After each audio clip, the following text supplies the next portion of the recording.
Olá, sejam muito bem-vindos ao nosso podcast Cultura de Integridade, nosso podcast mensal, onde nós procuramos trazer aqui verdadeiras estrelas da área do compliance, da integridade, da ética, para compartilhar um pouco com vocês o dia a dia deles, trazer ideias, novos formatos de trabalho no dia a dia. E hoje nós estamos trazendo aqui uma estrela. Eu sou Ciro Diel, fundador da Bialent. Estou aqui com a Priscila Tanaka. Priscila Tanaka, ela é gestora de compliance e ética dentro da Natura e vai contar um pouquinho do seu dia a dia, vai trocar experiência com vocês e espero que seja um podcast bastante animado para vocês. Priscila, muito obrigado, prazer estar com você. Obrigado por ter aceito esse convite e vamos conversar um pouquinho sobre você neste momento. Obrigada, viu, Ciro? Estou me sentindo bem acolhida aqui, obrigada pelo convite. E eu acho que não tinha tema melhor para a gente começar o ano, né, para falar um pouco de saúde mental. Até porque o janeiro é considerado o janeiro branco, né? No começo do ano que as pessoas começam a fazer suas metas, começam a fazer sua planejamento e, por que não, ser no começo do ano de estabelecer algumas conexões consigo mesmo, de cuidado também da saúde mental. E hoje esse tema não fica mais restrito só para equipe médica da empresa, equipe de segurança do trabalho, RH. Hoje também, né, é um problema que nós da área de compliance também temos que enfrentar, abraçar e aí caminhar com esse tema tão importante que afeta, não estamos falando de pessoas que estão dentro de uma corporação, mas afeta uma sociedade, né? Não é um problema Brasil, é um problema global. A gente viu no relatório da Organização de Saúde do ano passado que eles já divulgaram, né, os números dizendo que tem 1 trilhão de pessoas com problemas de saúde mental e a forma com que cada cultura de cada país está lidando com isso é que vai diferenciar aqueles que já estão na frente ou não. Eu sou gerente de ética e compliance da Natura, né? Tô com poucos meses de casa nova, mas muito feliz aí com essa oportunidade, mas tenho mais de 25 anos aí no meio corporativo. Minha formação, eu sou advogada. Começou como menor aprendiz, né? Eu sou advogada, né, como formação, né, e sempre com atuação dentro do jurídico, na parte de compliance. Então, vai ser interessante esse nosso bate-papo aí para a gente trocar algumas experiências. Que legal, que legal. Talvez esse tema seja o tema do ano dos profissionais, principalmente de recursos humanos, né? Tema que toca muito riscos ocupacionais, né? Doenças psicossociais, né? Do dia a dia do trabalho. A gente vive numa sociedade nova, onde o novo é um trabalho remoto, um trabalho híbrido, com inteligência artificial, pessoas trabalhando sobre... É novo para todo mundo, né? E essas doenças, né, que muitas vezes as pessoas repetem 3 vezes aquela sílaba mi, né, que eu sempre costumo dizer, pode ser uma grande oportunidade e abraçar uma causa, você ficar para trás achando que aquilo é um mimimi. Mas vamos lá, eu estou falando aqui que é um grande desafio para os profissionais de recursos humanos, né? Mas tem uma intersecção bastante grande com a área de compliance. Agora vai ter. Como é que você vê essa intersecção com as áreas de compliance também? Então, trazendo um pouco do histórico, né? A gente está escutando muito sobre a NR1 já desde o ano passado, quando entrou em vigor a legislação. O cumprimento vai ser agora em maio de 2026, que vai ser exigido para as empresas divulgarem nos seus documentos, né, que compõem a NR1. Mas a NR1... ela é muito antiga, ela é de 78, então não é nada novo. Isso é um aspecto bem interessante, né? É interessante. Tem nada novo, já existia, Só se incorporam novas exigências. Exatamente. Então, teve uma portaria, né, do Ministério do Trabalho, em que coloca os riscos psicossociais como sendo um dos fatores aí pelos quais a empresa vai ter que divulgar e também tratar, assim como as questões de questões físicas, Segurança do riscos trabalho, químicos, né? Qualquer... NR1, segurança do trabalho e saúde do trabalhador. Então, ela só veio e acrescentou aí o risco psicossocial. Então, nessas normas, né, vai estar esculpido lá a questão usar o EPI, usar o corrimão, usar os riscos explosivos, os riscos químicos e acrescentou aí a questão do risco psicossocial. E o risco psicossocial, o que que é? São aquelas doenças, são a saúde mental ligada com o trabalho. Então, são as doenças que acabam sendo desencadeadas ou agravadas por conta de uma condição de trabalho, que pode ser uma jornada excessiva, pode ser cumprimentos de metas acima da média, pode ser um assédio moral, um assédio sexual, um comportamento inadequado, pode ser a cultura da própria empresa. Então, a gente está falando muito da NR01, mas na verdade, né, ela não é nada novo. O que é novo é a inclusão do risco psicossocial agora no PGR, né, o Programa Gerador de Risco da empresa, onde a empresa vai ter que mapear os riscos, estabelecer um plano de ação e estar sujeita à fiscalização do governo. E nessa experiência, Priscila, tua aí, empresa nova, mais empresas anteriormente e que você tem observado, isso é um problema do RH? A gente começou contando aqui que tem a ver com compliance também. Mas você acha que as empresas já se deram conta que isso é um problema da cultura da empresa, é do RH, é do compliance, é de todo mundo, tem que estar na cabeça dos executivos? Você acha que as empresas já se deram conta da importância que é você medir os riscos psicossociais dos seus colaboradores? Eu acredito que não. Ainda não temos essa ampliação de importância do tema. Eu acho que as empresas começaram a trabalhar aí esses temas, algumas estão mais adiantadas, mas tem muitas empresas que ainda não se debruçaram na importância de ter uma ferramenta, né, de compliance, uma estrutura de compliance. Por que que o compliance vai ser importante nisso? Porque muitas coisas vão entrar pelo compliance via denúncia. E isso a gente já tem percebido ao longo do tempo, né? Que aumentaram os tipos de denúncias relacionadas a casos de assédio. Desculpa interromper. Claro. Eu acho que esse é um ponto que eu gostaria de explorar um pouquinho mais. Nós divulgamos, todo ano, né, a gente é referência em divulgar uma pesquisa sobre canais de denúncia. Uhum. E, de longe, assédios morais são os mais frequentes nos canais. E a gente tem visto que isso aumentou na nossa base. Você tem reparado que isso aconteceu? Você começou a contar sobre isso, por isso que eu puxei o gancho de você contar um pouquinho se você já nota esse aumento. Eu acho que a gente tem que dar esse passo atrás, falando das causas que vão afetar aí as doenças psicossociais aí, porque hoje a gente já vê um aumento com relação a casos de assédio moral, assédio sexual, comportamento inadequado nas empresas. E o que tem saído bem fora vamos dizer assim, do que a gente já tinha costume, é as pessoas relacionarem na própria denúncia que aquilo está gerando uma doença nela. Pode ser uma ansiedade, uma crise de pânico, um burnout.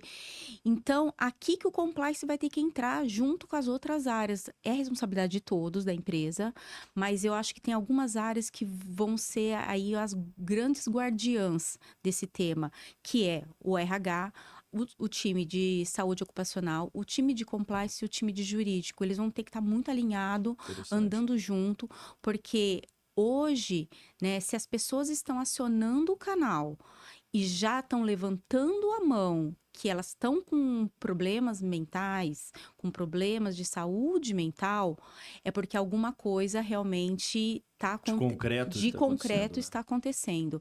Porque infelizmente, né, a gente vive um momento de sociedade pós-Covid, vamos dizer assim, onde teve uma transformação muito grande em todos os sentidos das vidas, das famílias e do emocional das pessoas. Pessoas estão mais sensibilizadas para algumas situações que no passado se acobertava ou achava que era fraqueza. As pessoas hoje, elas falam mais sobre alguns temas que até então a pessoa só falava na terapia. Hoje ela está trazendo, né, para dentro da empresa, porque muitas vezes o problema está dentro da empresa. A própria pressão do dia a A dia, né? pressão, o Você ambiente sabe que tóxico. a gente, acho que todo mundo vive aqui um pouquinho desse ambiente, né? De que a gente vai fazer uma reunião. Hoje em dia as reuniões são remotas, né? Via videoconferência, a maioria delas, 90%. E, e a gente, né? Na Bialent, a gente o tempo inteiro faz reuniões com empresas no dia a dia. E é muito recorrente e frequente a pessoa entrar numa reunião que estava prevista para as 11 e ela entra às 11h02. E a primeira coisa que ela fala, peço desculpa pelo meu atraso. Para mim tem uma conotação aqui super bacana. O brasileiro não estava acostumado a ter esse horário britânico, como dizem, mas ao mesmo tempo demonstra que as reuniões começam a ficar super sequentes. Porque ela diz, desculpa, porque eu estava em outra. Quando você fazia 2 ou 3 reuniões durante o dia, hoje você faz 6, 7 reuniões. Isso torna uma pressão muito grande. As pessoas às vezes não têm tempo de ir ao banheiro, não tem tempo de relaxar, descansar, trocar a cabeça, né, para entrar numa nova reunião. Aí você comentou sobre cada vez mais os relatos estão vindo pelo canal. Isso também vai requerer que nós, do canal, né, então a tua equipe aí que atende, eu costumo dizer que o canal Denúncia é o coração do programa de compliance, porque é ele que sente o que aponta, né, quando a gente dá voz para a ponta. Nós também vamos ter que ter uma atitude diferente, né? Não vai sempre simplesmente entender um relato e registrar. Você poderia comentar um pouquinho o que você vê que tem realmente na ponta também, na captura, alguma modificação? Eu acho que isso a gente vai mudar daqui para frente, principalmente com a NR01, onde essas informações vão ter que ser divulgadas, vão ter que estar relacionadas e vai ter um plano de ação. Hoje, você vai receber um caso de assédio, vamos dizer, um assédio moral ou uma conduta imprópria, e tem essa questão de saúde mental, eu não vou simplesmente tratar o caso para ver se teve assédio moral, fechar e pronto. Não. Eu vou ter que acionar o time de saúde ocupacional, ter uma relação muito próxima com saúde ocupacional, para entender o histórico daquela pessoa do ponto de vista médico. Eu sei que tem a questão de sigilo aqui de informações médicas, mas assim, essa pessoa, ela já esteve em tratamento psiquiátrico, ela já apresentou algum histórico anterior para eu conseguir caminhar também com a investigação, para ver se aquilo é verdade ou não é verdade. E também entrar com um plano de ação. Eu vou ter que ter assim como eu tenho um canal de denúncia, eu vou ter que ter um canal de acolhimento dessa pessoa. Eu vou ter que ter um apoio psicológico, social, médico, para encaminhar também esse funcionário. Né? Então, assim, é claro que as grandes empresas têm esse tipo de estrutura, mas e quando a gente olha também as empresas menores? Porque é uma obrigação para todas as empresas, né? Então, há uma alternativa também que essas empresas que não têm um canal de denúncia estruturado, uma área bem estruturada de saúde ocupacional, é que o apoio seja via CIPA, que é alguma coisa que é também para nós um pouco novo, porque hoje a gente tem uma lei de 2023 que determina que quando não tem um canal de denúncia, quem pode acolher essas denúncias de assédio moral é a CIPA. Só que a CIPA não é Não tá treinada para preparada, né? isso. É Então, muito mais para utilização de APIs. exato. E as pessoas são pessoas de vários segmentos da empresa que compõem a CIPA. Então, vai ter que ter essa capacitação também do time que compõe a CIPA, para que, se for trazido para eles esses tipos de situação, eles saberem fazer o tratamento. E assim, treinamento para a empresa inteira, viu, Ciro? Não dá para eu falar de saúde mental, não dá para eu falar de assédio moral, sexual, se eu não tratar lá de cima como lá embaixo. Para as Tem pessoas saberem, né? o que é? Neste novo mundo, quais são as regras que eu tenho que seguir? O mundo mudou, né? Eu costumo dizer que, de onde eu venho, eu sou do interior de São Paulo, nós não temos nomes lá. Nós só temos apelidos. Mas no mundo moderno, nas empresas, apelido já é uma coisa que pode ser ofensivo. Exato. O que era pessoal. Então mudou muito, né? O dia a dia, né? E aqui tá bem interessante porque você tocou num assunto que, para mim, é de bastante importância. Da mesma maneira que um canal de denúncia captura uma denúncia de qualquer tema relacionado aos valores, ao nosso código de conduta, a um desvio de algum daqueles valores que nós colocamos no nosso código, você consiga identificar, não é só identificar, depois você tem que dar um tratamento.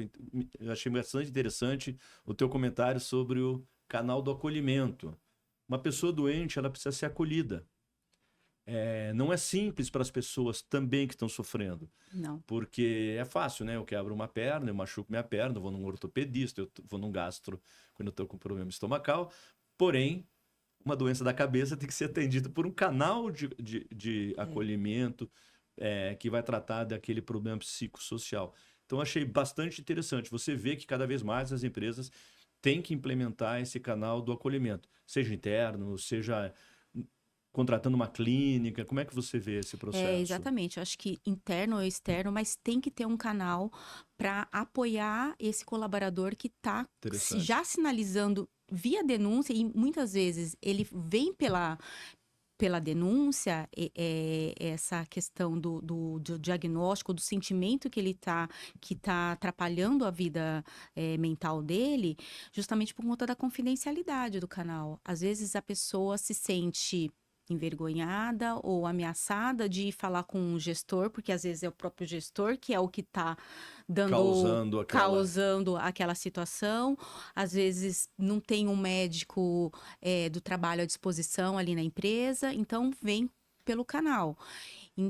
Até por conta do sigilo das informações, né? E a tratativa disso, quando a gente traz para compartilhar com saúde ocupacional, com o jurídico, é que o compliance ele vai deixar uma posição de coadjuvante desses temas para ser o protagonista. Cada vez mais. Cada vez mais. Porque a saúde mental é uma doença silenciosa, né, Ciro? Tanto é que é muito complicado o laudo, conseguir laudar algumas situações, né? A gente vê que, assim, o burnout hoje é uma doença do trabalho. Ela não é, por exemplo, que nem uma depressão que pode surgir por outras causas e agravar com alguma coisa do trabalho. Não, o burnout é uma doença do trabalho, é uma doença ocupacional. Ela é gerada pelo esgotamento físico e mental daquela pessoa por conta do trabalho. Então, isso faz com que as empresas tenham sim que ter essa preocupação na tratativa do pós-denúncia. Porque eu posso fechar, a gente sabe também que casos de assédio moral é bem complicado fazer prova, fazer documentação, porque muitas vezes é ali algo que acontece fora dos holofotes, só que tem uma pessoa que está sofrendo, né? Pode ser que eu tenha uma improcedência de um caso de assédio moral, mas é totalmente legítimo aquilo que aquela pessoa está passando de saúde mental. Então, por isso que vai ter que andar muito junto. Do mesmo jeito que saúde ocupacional vai ter que trazer para a gente de compliance, olha, eu estou tendo muitos afastamentos, as pessoas estão falando aqui no ambulatório que é por conta da jornada excessiva, é por conta do ambiente tóxico. Uhum. Então, essas duas áreas vão ter que trabalhar muito em parceria, juntamente também com o jurídico, porque o jurídico acaba vendo depois que virou Ele passivo. já faz Já é um ele trata, processo. ele já trata o problema causado, mitiga lá o problema Eu vou ter que ser ali. proativo, eu vou ter que tratar antes. Para eu ser efetivo, eu vou ter que tratar antes. Eu não vou poder esperar virar em uma questão judicial. Ótimo. E aí vai bem, assim, por isso que eu vejo que o papel do compliance, como você disse, de protagonismo, e todas as áreas da empresa. Não é por acaso que a gente tem visto manchetes de jornais, seja pelo lado positivo, seja pelo lado negativo, e agora começa a falar do compliance. Né? Agora está super em moda para as áreas instituições financeiras, a importância e o papel do compliance. Passa a sair daquele papel só de controle. Porque, no fundo, talvez o papel, ao meu ver, que seja de maior assim, retorno do compliance é mitigar os riscos para uma empresa. Né? Você trabalha para uma empresa para mitigar aqueles riscos das empresas. E aqui tem um risco forte, né? Às vezes vem travestida de uma lei, né? A NR01 agora incorpora, poxa, mais uma coisa para o empresário, mas não. Não.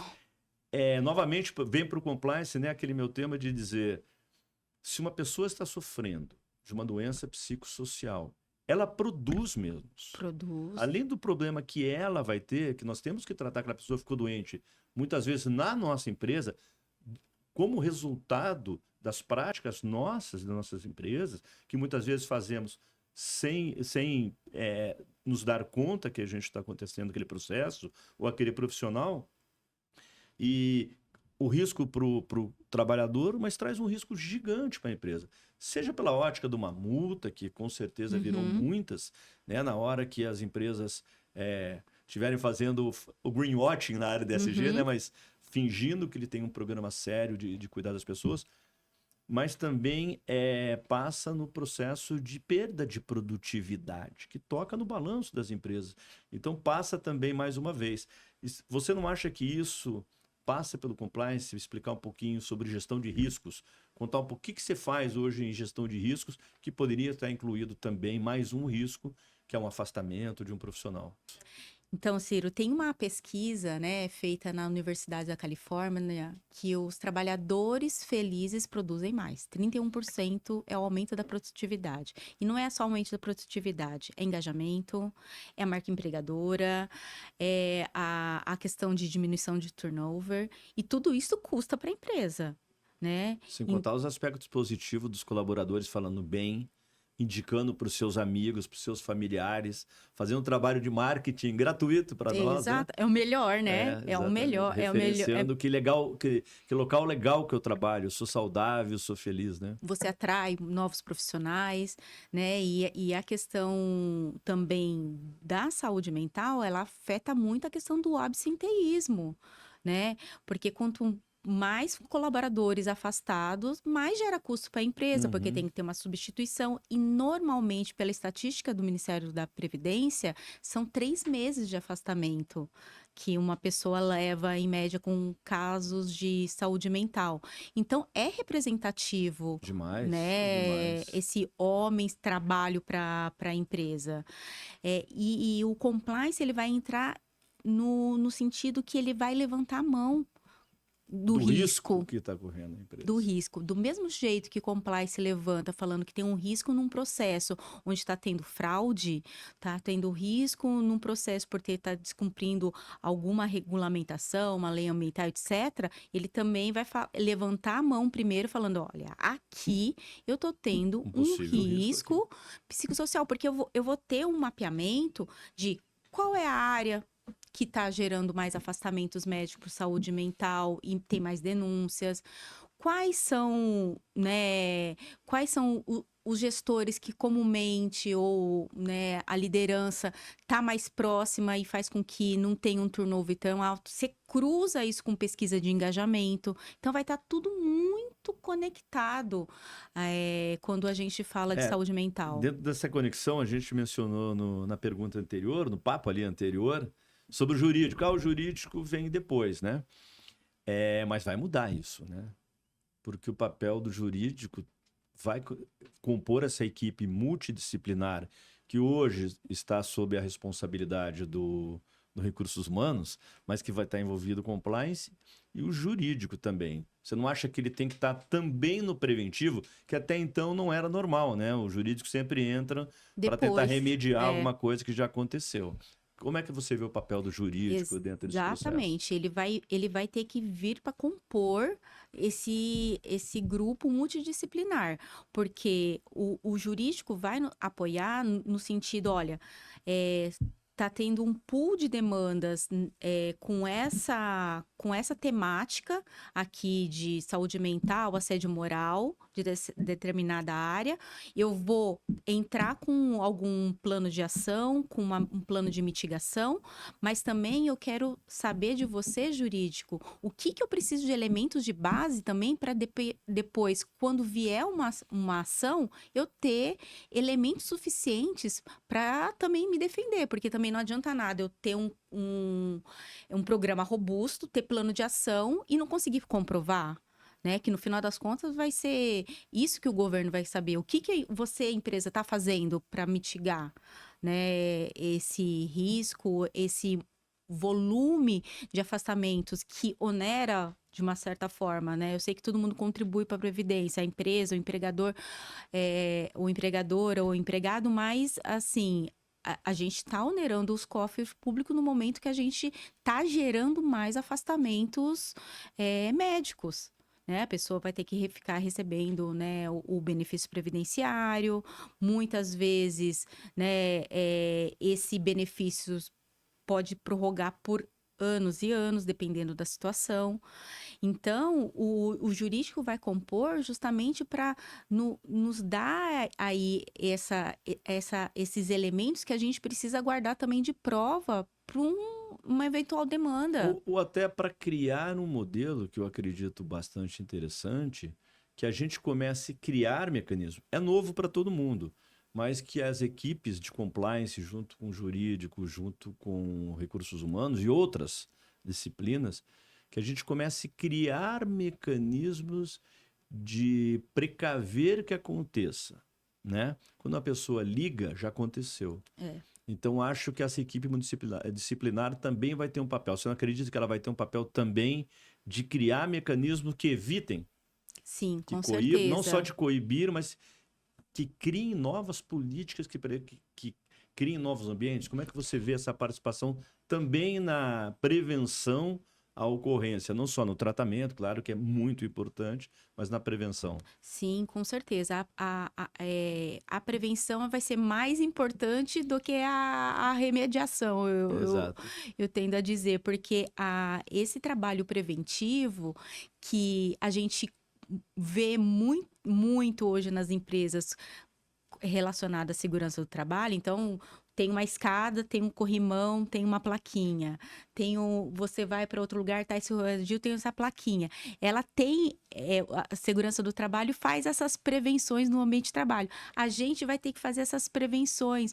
Olha, gente, quando for fazer reunião com um grupo, né, não expor as pessoas, a gente vai ter que educar também, direcionar, treinar as pessoas para receber um feedback, achar que o feedback é um assédio moral, que não é. A gente vai treinar o gestor. Olha, esse tipo de coisa não dá mais para você falar, não dá mais para você expor, não dá mais para você cobrar meia-noite por WhatsApp, né? Algumas coisas. E exigir a resposta, né? Exigir. Uma coisa a gente, de repente, lembrou, mandou, né? A outra é exigir que as pessoas respondam, estejam atentas, né? Interromper o Então descanso. vai ter uma educação. Vai ter que ter uma educação, vai ter que ter um treinamento, e eu acho que é essa linha que vai ser o trabalho preventivo. Vai ter, né? E me conta um pouquinho, então, bastante para quem está nos vendo aqui, né?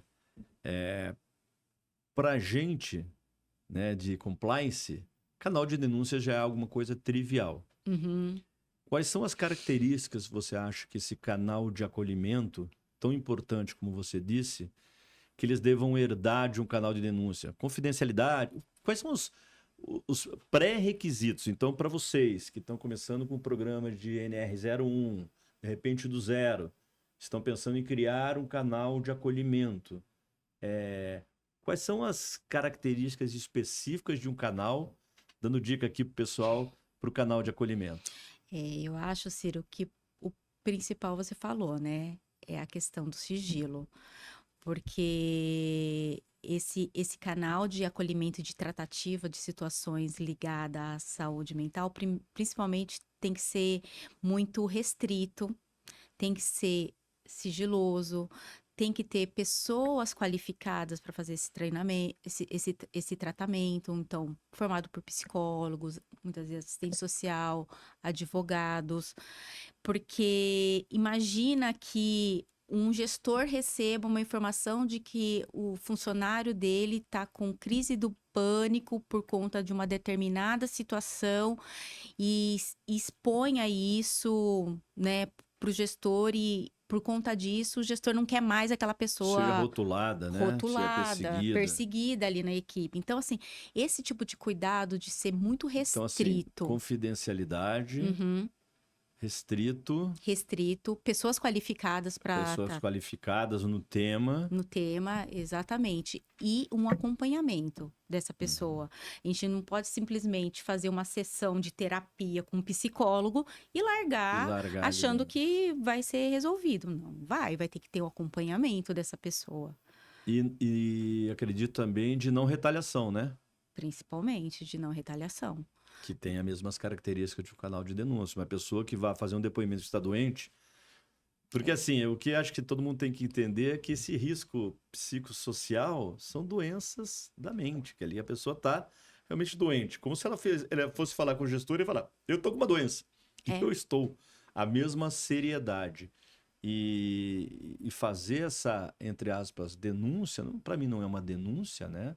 Quando a pessoa vai lá, ela é mais um apelo, é, né? Quando é psicossocial, é. está afetando a minha vida, porque ela leva para casa, Leva. ela leva no dia a dia dela, então prejudica a empresa, prejudica o compliance para mim, né? Desde que ele nasceu, ele serve para proteger os colaboradores, os empresários, né, os stakeholders, os stockholders, os acionistas, os parceiros de negócio e todo esse grupo, eles são conectados, interconectados, né? Então prejudica demais. Então acho que o canal também é essa parte de não retaliação, não é? É muito importante isso e desmistificar que compliance não é polícia, né, Ciro? Porque muitas Isso. vezes, né, eles olham para compliance achando que veio aqui para me investigar, veio aqui para, né, para falar o que eu tô errado. Não, não é isso.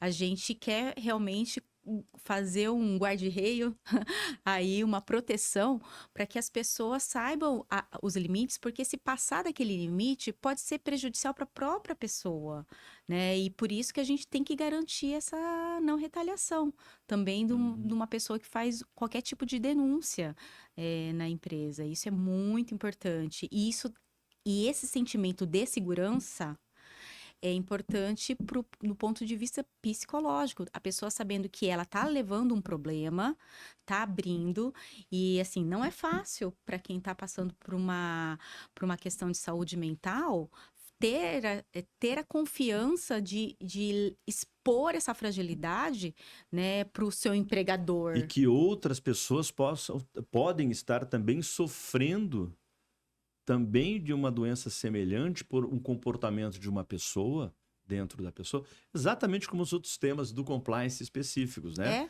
Ela está falando em nome, né? E o compliance, para mim, você citou um ponto bastante importante, né? Que o compliance não é polícia, né? Eu acho que cada vez mais, né? A Lava Jato jogou muita luz sobre anticorrupção, que sim, é um dos pilares, mas assim, um pilar assim, centesimal aqui dentro do que o compliance pode fazer. O compliance ele começa pelas pessoas. ele protege, em primeiro lugar, as pessoas, não é? Então, o que a gente quer preservar? Olha, a empresa escreve, né, tudo aquilo que ela quer nas suas políticas e tal. E eu vou garantir você que esse ambiente de trabalho seja seguro. Então, quando eu for procurá-los, é para garantir que aquilo que a gente combinou esteja sendo cumprido. Para os empresários, executivos, a mesma coisa. Olha, eu estou garantindo que alguém não esteja fazendo aquele desvio, né?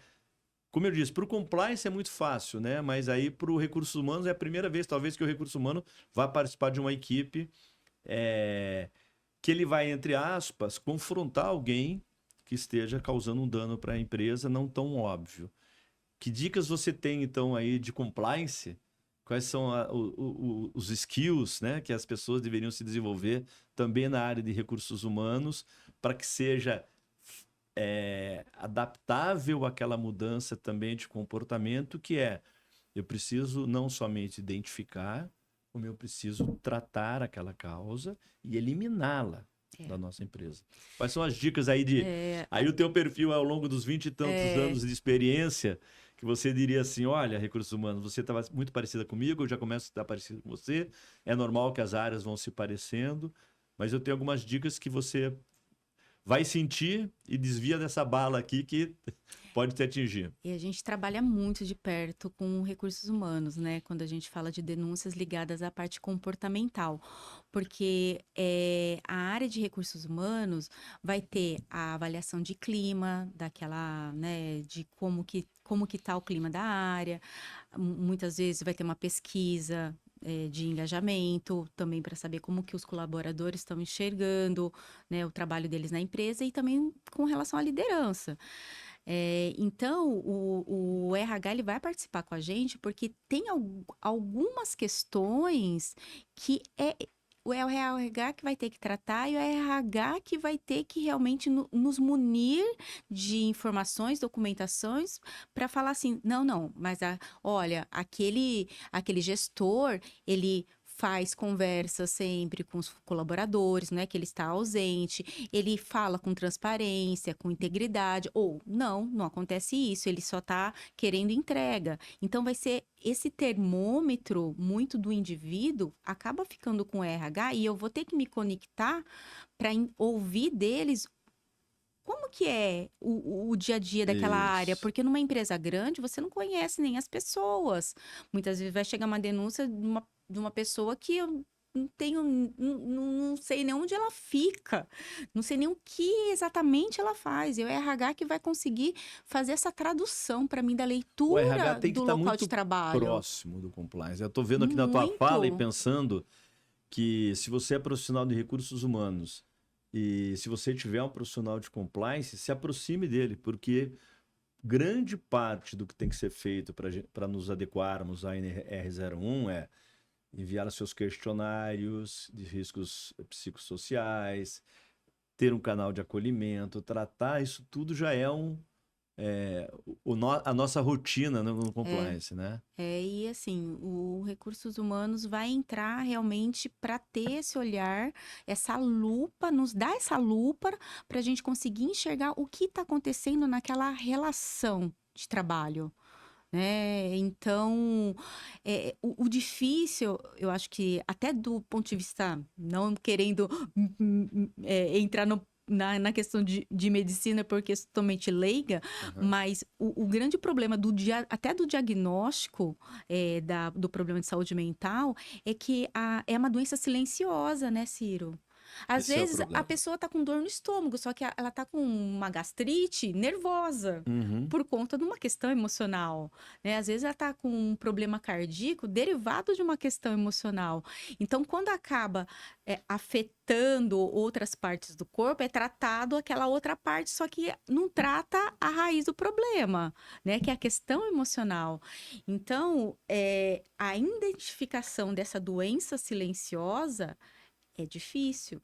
E eu falo que se as doenças ligadas à saúde mental, elas sangrassem, seria muito mais fácil de olhar onde está de ver onde que está.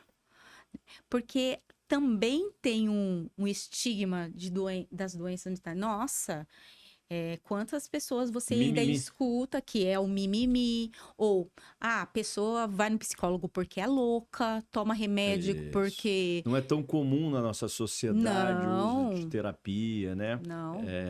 Ninguém tem dúvida. Qualquer coisa que a gente tem, uma dor de dente, a gente vai no dentista, não enxerga, não dor no pé. A gente sempre vai. A gente não em linhas gerais, a gente sabe que a gente tem que ir, a gente vai no médico, né? Aí quando se trata de algo que é psicológico, né? A gente tem um receio, poxa, como é que chama o médico que trata isso? É, Chama o médico. É uma doença psicossocial, por exemplo, é. de uma empresa. Você está sofrendo ali dentro. E eu costumo dizer para o compliance, né? E isso vale para qualquer área, né? X% da nossa empresa, 5% da nossa empresa são pessoas boas. Por menos ética, menos íntegra que a empresa seja, ela só vai fazer coisas corretas. Eu digo que o extremo oposto é verdadeiro.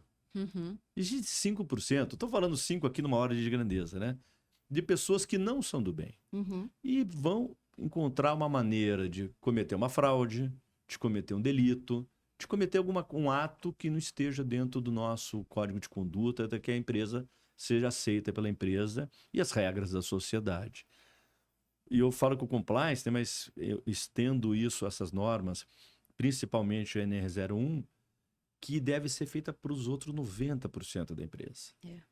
Pessoas que talvez estejam causando na outra uma doença psicossocial e ele mesmo não saiba. Então, por isso que eu acho bacana quando a gente está com essa equipe multidisciplinar, você pode avisar a pessoa essa maneira de gestão, porque eu fico imaginando muito a área de vendas, né, Priscila? Para a área de vendas, a gente tem Vendas... Porque quando está tudo próximo, e pressiona sempre na educação, mas você tem os números, você tem contas, você tem tudo. Por exemplo, no ambiente remoto, isso pode agravar o jeito, porque eu estou te vendo aqui, então eu sei o teu comportamento, o teu corpo está me falando se você está confortável, se está demais, uma olhar triste, eu posso estar percebendo, né? Nesse mundo novo, que de repente a inteligência artificial está falando contigo, Uhum. eu vejo também que o NR01 se parece muito com o compliance, que é para 90% dos profissionais que podem estar cometendo um erro na sua gestão, por exemplo, e não percebam. Por isso que o autoconhecimento é importante, né, Ciro? Porque muitas vezes, alguns casos, né, que eu já atuei, às vezes é um gestor que tá passando aí da linha, né? Tá fazendo com que o time sofra, o time tá gerando uma ansiedade ou uma depressão no time, só que ele mesmo não sabe. E muitas Isso, vezes é o exato. compliance que vai lá conversar com ele, vai falar assim, meu amigo, aqui não tá legal. Muda essa rota, muda a forma que você está conduzindo, como você está fazendo, porque o seu time está sofrendo. E muitas vezes, esse tipo de conversa com o gestor, ele enxerga, porque às vezes a pessoa não tem um Claro, autoconhecimento de claro. saber que tá cobrando demais, tá indo além, não tá dando autonomia, né? E às vezes ele recebe, por isso que o receber, quando o gestor recebe esse tipo de aviso, principalmente da área de compliance, porque já estourou o Já estourou do problema, lado de lá. e muitas vezes dá para essa pessoa corrigir Deve ser. rota, melhorar. Agora, tem casos também que não dá, Uhum. Ciro. Tem casos que não dá, porque a pessoa daí é resistente a entender que ela tá sendo o causador do problema, que ela gera o problema e que ela tem esse tipo de problema, né? E daí já não tem como. Ela perde o seu papel, que o Perde. papel é o papel de gerenciar uma equipe, por exemplo, e se a equipe não vai bem, o problema é dela. Né? E ela só a pressão para baixo, ela tem que entender que talvez tenha algum problema na forma de gestão.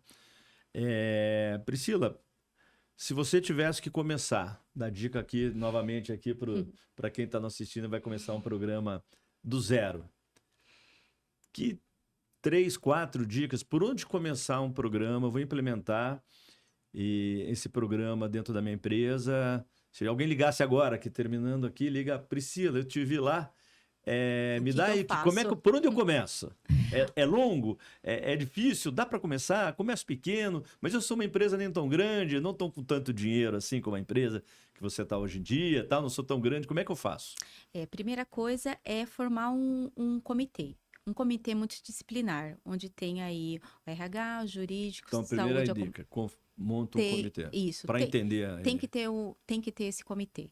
Depois, ter políticas, ter assim, manuais de conduta, do que é esperado, do que não é esperado para os colaboradores. Ter um código de conduta. Segundo passo é ter um código um código de conduta. Porque uma política. Ou uma ser, né? política, porque assim, tem que ter uma diretriz.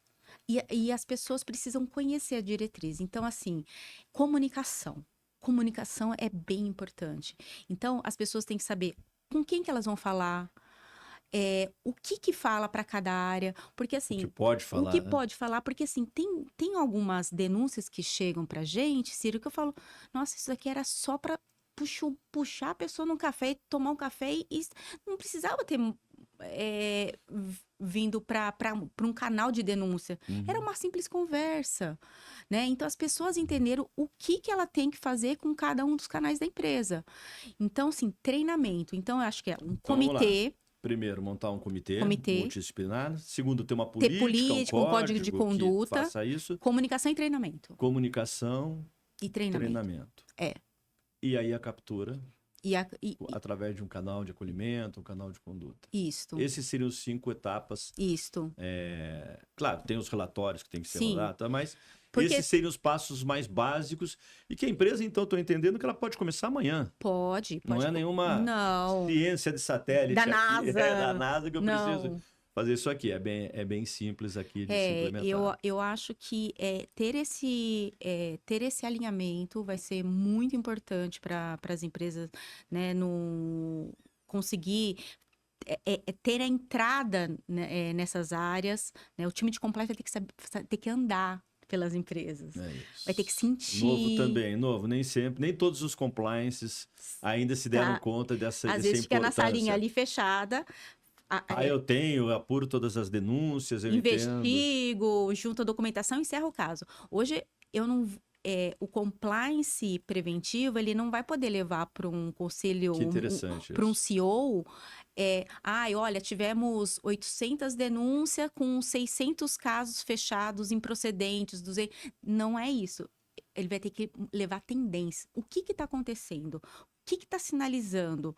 Olha, está sinalizando um aumento ali de questões ligadas ao comportamento de um gestor que está fugindo ali da cultura da empresa. Ou aquela área está tendo muito afastamento médico. Muito afastamento. O que está acontecendo naquela área? Será que não precisa contratar funcionários temporários para ajudar? Você tocou num tema interessante, né? Doença psicossocial só se dá na alta gestão? Não. Eu tenho chão de fábrica com esse problema? Tem, eu vou te falar que a maior parte são mulheres. Por quê? Porque a mulher, ela acaba sendo mais sobrecarregada não só com o trabalho em si, mas também o trabalho de casa, cuidar de filho, da família.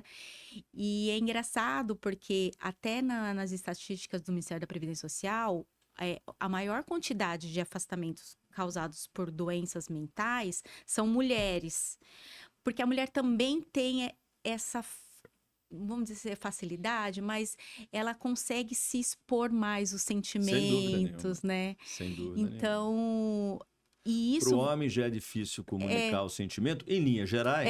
Você imagina falar que está com uma doença psicossocial. Exatamente. Imagina, eu fico pensando no chão de fábrica, né? Alguém do chão de fábrica levantar para o chefe e falar, eu tô com um problema psicossocial. Tem medo de levar uma lambada ali já e falar, vamos trabalhar. Então, o homem acaba se fechando. Então, já tem até essa estatística do governo com relação às mulheres, mas não tem camada social, de classe social, não tem. Porque se fosse isso, a gente não teria países que são ricos, têm uma alta taxa de valores investidos na educação, saúde, deveria ser zerado também esse número, e não é isso. Né? A gente vê casos de suicídio. A gente vê suicídio só em pessoas que têm um problema financeiro. Muitas vezes são milionários. Todos os níveis. É o Todos que os vai níveis. afetar as empresas. E, bom, o papo tá uma delícia aqui, Priscila. Passou bastante tempo aqui e a gente poderia falar um monte aqui. Eu acho que algumas lições aí que nós aprendemos aqui com você hoje, principalmente como as áreas vão se passando, cada vez mais se fundindo, se parecendo, as empresas, nossa sociedade, nós estamos nos modernizando com inteligência artificial, etc. E cada dia mais a gente vai ter um perfil diferenciado dentro de cada profissão. Nós todos, inclusive de compliance, nós vamos ter que se adaptar a um novo mundo. Mas aí, assim, fugindo um pouquinho da dureza que é o tema, etc. Me conta, então, assim, da Priscila. Priscila, o que você lê? O que você vê? Que filme você assiste? Qual é o lazer / cultura, conhecimento que você pode deixar aqui para os nossos podcasters aqui? Eu acho que tem muita coisa boa, né? Hoje em dia, para a gente se alimentar, no sentido de alimentar a alma, de alimentar a nossa mente com coisas boas, né? Ter sempre uma válvula de escape, eu acho que é muito importante a gente ter uma atividade que fora Um hobby, né? um hobby. Eu acho que cada vez mais as pessoas têm procurado isso e eu assim, particularmente, estimulo muito. Eu gosto muito de yoga, né? Que legal. Eu acho que a yoga, ela me traz para o centro, né? E tem muita coisa boa, né? Tem muito livro para ler. Tem um livro que não é tão novo, mas eu acho que me marcou bastante, que é o Inteligência Emocional do Daniel Kahneman. Eu acho que ele... O autoconhecimento... Primeira dica aqui, gente. Inteligência emocional. Tá mais em moda do que nunca. E eu acho que sempre vai estar em moda. Vai estar entrando mais ainda. E tem um livro que eu tô querendo começar e tá na minha meta de 2026 para ler, que é um livro que é Nação Dopamina, né? Eu já ouvi falar. É um livro que tá ali já como meta para 2026. E assim, de séries, tem muita coisa boa, né? Filmes. Eu acho que quando a gente tá falando de saúde mental, acho que assistir o This Is Us, que fala de relacionamentos, né? Você sabe de um conexão. filme que eu não sou de assistir mais de uma vez um filme. São muitos poucos filmes que eu assisti 2 vezes. Mas o que mais tem a ver com isso é que, assim, eu sou aficionado e toda vez que eu posso eu vejo de novo e tem muito a ver com a gente. Lobo de Wall Street. Verdade. É muito bom tem mesmo. Tem implícito ali uma cultura. Esse filme, para mim, é uma aula de... Claro, ele exacerba, né? Ele aumenta, mas do que uma empresa vive. Né? Num petit comitê ali, mais de um filme, mas também acho bastante bacana. E assim, o nosso podcast, né, chama Cultura de Integridade.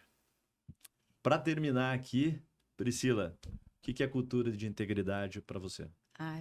Eu vou para o básico, para o simples, porque eu acho que a cultura de integridade é fazer o certo. Eu acho assim, quando a pessoa tem dúvida se aquilo está certo, se ela olhou para si e tem uma dúvida, ou não faz, ou levanta a mão perguntando se pode. Porque o fazer o que é certo para mim é isso que é integridade, fazer o que é certo. É só tudo isso. É só tudo isso. Muito obrigado, Priscila. Obrigada, Ciro. Pessoal, abrindo aqui a nova temporada do podcast Cultura de Integridade, tivemos com Priscila. Priscila, sensacional, eu fico aqui... eu não queria nem ter conversado com ela, eu só preferia estar ouvindo aqui tamanho conhecimento. Espero que vocês tenham aproveitado e vejo vocês aqui no próximo episódio do nosso podcast Cultura de Integridade. E não esqueça, nos sigam nas nossas mídias sociais da Bialent.